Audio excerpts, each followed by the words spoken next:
नमस्कार, मेरा नाम है विवेक विष्णु। आज हम बात कर रहे हैं मुद्रा की उत्पत्ति के बारे में। मुद्रा की उत्पत्ति से पहले हमें इसे देखना होगा कि ये जो मुद्रा है इसका विकास किस तरीके से हुआ। तो शुरुआत में आता है वस्तु विनिमय। वस्तु विनिमय की अगर हम बात करते हैं तो उसके अंदर कुछ युग आते हैं, जिसमें पहला युग है आखेट युग। आखेट युग का मतलब क्या होता है कि हम सबको जानते हैं कि जो हमारा मनुष्य पृथ्वी पे आए हैं उसकी जो स्टार्टिंग थी, जो शुरुआत थी, उसमें हम लोग आदि मानव की प्रवृत्ति के थे। अब आदि मानव की प्रवृत्ति के बारे में अगर हम देखते हैं या समझते हैं तो आदि मानव में क्या होता था कि जो हमारे मनुष्य होते थे वह जानवरों को शिकार करते थे और जानवरों को शिकार करके उसका मांस या खाने पीने के लिए उस समय फल कंद मूल जो इस टाइप की चीज़ें मिलती थी उनका प्रयोग करते थे। अगर हम उनके कपड़ों की बात करें या ओढ़ने के लिए या शरीर को ढकने के लिए, तो आपने देखा होगा कि जो बड़े पत्तियां होती थीं या जो पेड़ों की छाल होती है या जो जानवरों की खाल होती थी, वो इन सब चीज़ों को उस समय प्रयोग में लाते थे। इसके अलावा रहने के लिए पेड़ों के ऊपर या गुफाओं का प्रयोग करते थे। तो ये जो हमारा आदि काल था, इसके अंदर जो मुद्रा के रूप में वस्तुएं चलती थी वह क्या चलती थी, खाल हो गई या मांस हो गया। इस चीज़ों का आपस में एक दूसरे से वस्तु विनिमय किया जाता था। अब वस्तु विनिमय के अंदर दूसरा युग आया चाराग्रह युग। चाराग्रह युग के अंदर क्या हुआ कि जो हमारे आदि मानव के युग के लोग थे उनके अंदर धीरे धीरे उनकी बुद्धि विकसित हुई, विकास हुआ। और विकास होने से क्या हुआ कि उन्होंने जो जीव जंतु थे उन्हें पालना शुरू करा। अब जब जीव जंतु को पालना शुरू करा तो जैसे गाय भैंस को पाला तो उनको दूध प्राप्त होने लगा।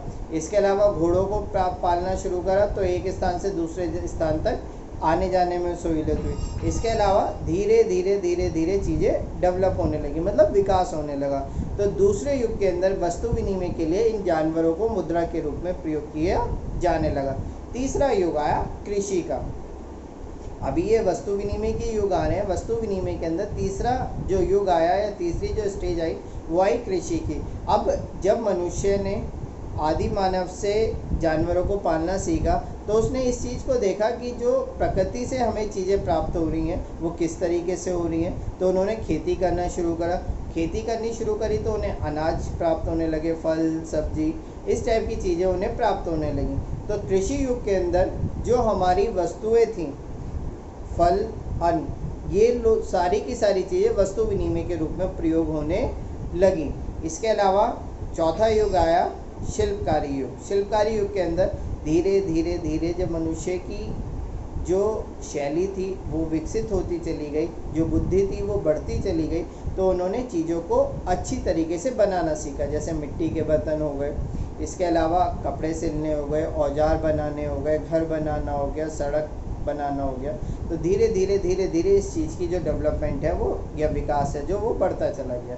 उसके बाद जब वस्तु विनिमय के युग के अंदर लोगों की बुद्धि बढ़ी, विकास हुआ, तो उन्हें दिक्कत परेशानी आने लगी वस्तु विनिमय के लिए। क्यों? क्योंकि मुद्रा के रूप में उन्हें एक वस्तु चाहिए थी जो हर चीज़ का लेन देन कर सके। तो उसके बाद जो दूसरा युग आया वस्तु विनिमय के बाद आया वो धातु मुद्रा का युग आया। धातु मुद्रा के अंदर क्या हुआ कि मनुष्य ने अपनी अपनी कबीलों में अपनी अपनी जो क्षेत्र थे उसमें सिक्कों का चलन बढ़ने लगा। जैसे सोना, चांदी, तांबा, पीतल, जो भी धातु उस क्षेत्र में आराम से अवेलेबल हो गई, मिल गई, उस धातु के उन्होंने सिक्के बनाए और सिक्के बना के वहाँ पे वो धातु चलन में आ गई। हमारे देश के अंदर लगभग 1000 तरह के सिक्के चलते थे अंग्रेज़ों के आने से पहले। तो क्या हुआ कि ये जो धातु मुद्रा थी इसका प्रयोग बढ़ा, जिससे लोगों को जो वस्तु विनिमय की परेशानी आती थी वो ख़त्म हो गई। वस्तु विनिमय कैसी परेशानी आ रही थी, जैसे कि अगर कोई व्यक्ति एक हाथी ले आया या कोई घोड़ा ले आया, अब उस घोड़े के बदले में उसे 4 चीज़ें चाहिए तो वो 4 चीज़ें नहीं ले सकता था। तो अब क्या हुआ, धातु मुद्रा के आने के बाद कि उसने अपना घोड़ा बेचा, उसके पास उसके मुद्रा आ गई और मुद्रा लेके उसने जो भी चीज़ उसे खरीदनी है, चाहे उसे चावल खरीदने हैं, चाहे उसे फल खरीदना है, चाहे उसे कोई औजार खरीदना है या बर्तन खरीदना, वह सारी की सारी चीज़ें उसने मुद्रा की सहायता से खरीद ली। तो धातु मुद्रा ने इस दिक्कत वस्तु विनिमय की दिक्कत परेशानियों को दूर करा। धातु मुद्रा का चलन बढ़ने लगा।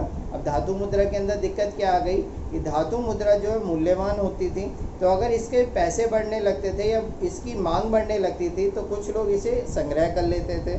इसके अलावा जो धातु थी उसकी जो मात्रा है वो लिमिटेड है, मतलब सीमित मात्रा में है, तो उसका विकल्प आया पत्र मुद्रा के रूप में। तो उसके बाद तीसरा जो युग आया वो आया पत्र मुद्रा का युग। अब पत्र मुद्रा के युग में क्या हुआ कि धातु मुद्रा जो मूल्यवान वस्तु थी उसके लिए कागज़ के नोटों की छपाई शुरू हुई। कागज़ के नोटों की छपाई शुरू हुई तो मैं एक छोटा सा रोचक सा किस्सा आपको सुना देता हूँ। क्या हुआ बेटा जी, जब स्टार्टिंग में सोने के सिक्के या चांदी के सिक्के के बदले में अगर कोई आपको आके कहने लगे भाई ये कागज़ का नोट ले लो, ये कागज़ का है, इसे ले लो और ये आपको उसी तरीके से चलेगा जैसे ये पहले चलता था, तो क्या होता है कि लोग बागों ने यकीन नहीं करा कि भैया ऐसे कैसे चल जाएगा। तो क्या हुआ, सरकार ने उन्हें भरोसा दिलाने के लिए क्या कहा कि भाई ये जो कागज़ का नोट है, अगर आपसे ये व्यक्ति कोई भी लेने को मना कर दे तो आप हमारे पास आना और हम आपको इसके बदले में आपको सोना दे देंगे। इसलिए स्टार्टिंग में जो मुद्रा पत्र मुद्रा का चलन आया उसके पीछे ये था कि जितना मुद्रा सरकार को छापनी होती थी उतना ही उसके पीछे आपको सोना चांदी रखना होता था। धीरे धीरे इसमें नियम बदलते चले गए। आगे हम जब मुद्रा की बात करेंगे तो उसमें तसल्ली से इन चीज़ों को पढ़ेंगे। तो क्या हुआ, सरकार ने भरोसा दिलाने के लिए कहा कि भैया जो भी व्यक्ति आपको ये कागज़ का नोट देगा ये उसी तरीके से चलता है जैसे आपके सोने चांदी के सिक्के चलते थे। तो धीरे धीरे जनता में विश्वास पैदा हुआ। अगर आज हम अपने घर में देखेंगे किसी भी बच्चे को अगर आप एक कागज़ का टुकड़ा दे दो और एक 10 रुपये का नोट दे दो तो वो 10 रुपये का नोट पकड़ लेगा। क्यों पकड़ लेगा? क्योंकि उसे पता है कि इस पैसे से उसे चीज़ मिल सकती है या जो चीज़ वो खाना चाहे वो वस्तु उसे इस पैसे के द्वारा मिलती है। तो क्या हुआ, आज जनता में विश्वास है। वर्ल्ड के अंदर, पूरे संसार के अंदर सबसे ज़्यादा पत्र मुद्रा का चलन है। हम उसके बाद आगे बढ़ते हैं, और ज़्यादा विकास हुआ और आज हमारे जो देश है या वर्ल्ड है उसके अंदर साख मुद्रा का चलन आ गया। अब ये जो साख मुद्रा होती है क्या होती है? साख का मतलब होता है आपकी गुडविल, आपकी प्रतिष्ठा। तो आपकी प्रतिष्ठा क्या होती है? जैसे आपने देखा होगा कि अपनी गली मोहल्ले में कोई दुकानदार है, तो वो जो दुकानदार है वो एक व्यक्ति को तो 10,000 रुपये का भी सामान उधार देने के लिए तैयार है और एक व्यक्ति को 10 रुपये का भी सामान देने के लिए तैयार नहीं है। तो इसका मतलब क्या हुआ कि एक व्यक्ति की साख 10 रुपये भी नहीं है और एक व्यक्ति की साख 10,000 रुपये। तो ये अलग अलग व्यक्ति टू व्यक्ति निर्भर करता है। तो साख का मतलब क्या हुआ? साख का मतलब हुआ कि आपकी खुद की गुडविल जिसके आधार पर आपको बैंक या जो आपका समाज है या जो आपका व्यापारी वर्ग है वो आपसे लेन देन करता है। अब ये साख मुद्रा किस तरीके से चलती है? साख मुद्रा इस तरीके से चलती है विश्वास के ऊपर, आपकी गुडविल के ऊपर। जैसे आपने किसी व्यापारी से 5 लाख रुपए का माल खरीदा और आपने उस व्यापारी को 5 लाख रुपए का चेक दे दिया। अगर उस व्यापारी पे आपको भरोसा है तो वो आपका 5 लाख रुपए का चेक ले लेगा और आपको माल दे देगा। इसका मतलब क्या है? उसे भरोसा है कि ये चेक वो बैंक में भेजेगा और बैंक में भेजने के बाद इस चेक का भुगतान उसे प्राप्त हो जाएगा। ये होती है आपकी साख मुद्रा। ठीक है बेटा। अब साख मुद्रा के अंदर कई सारी चीज़ें आती हैं। नंबर 1 विनिमय विपत्र, दूसरा बिल, इसके अलावा चेक, इसके अलावा ड्राफ्ट, इसके अलावा आपके हुंडी, ये सारी की सारी आपकी जो है वो क्या है? साख मुद्रा। अब साख मुद्रा से थोड़ा और आगे बढ़ते हैं। साख मुद्रा के साथ साथ आती है प्लास्टिक मनी। प्लास्टिक मनी इसलिए कहते हैं या डिजिटल मनी इसलिए कहते हैं क्योंकि आज का जो समय है, कोरोना काल में आपने देखा होगा चीज़ें जो है डिजिटल होती जा रही हैं। डिजिटल होती जा रही हैं का मतलब क्या हो गया कि हर चीज़ का लेन देन तुरंत होने लगा। ठीक है। अगर हम ऑनलाइन या क्रेडिट ये प्लास्टिक मनी की बात करेंगे तो आपके ATM कार्ड, आपके डेबिट कार्ड, आपके क्रेडिट कार्ड, डेबिट कार्ड, इसके अलावा आपके मोबाइल बैंकिंग जिसमें आप पेटीएम यूज़ करते हो, अमेज़ॉन पे हो गया, गूगल पे हो गया, जितने भी आपके प्लेटफॉर्म आए हैं UPI प्लेटफॉर्म के, आप जिनके थ्रू पैसा एकदम से कहीं पे भी ट्रांसफ़र कर सकते हो। तो ये क्या है? धीरे धीरे धीरे धीरे धीरे धीरे मुद्रा कहाँ से शुरू हुई थी? वस्तु विनिमय से, और आज हम आ गए प्लास्टिक मुद्रा पे। और धीरे धीरे इसका जो भविष्य है या जो आगे है वो और धीरे धीरे और तेज़ी से परिवर्तित होगा।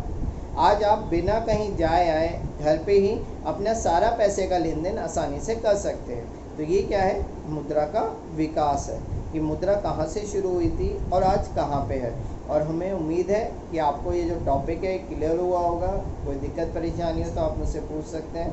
धन्यवाद। जय हिंद। आप लोग सब ध्यान रखेंगे, स्वस्थ रहेंगे, खुश रहेंगे।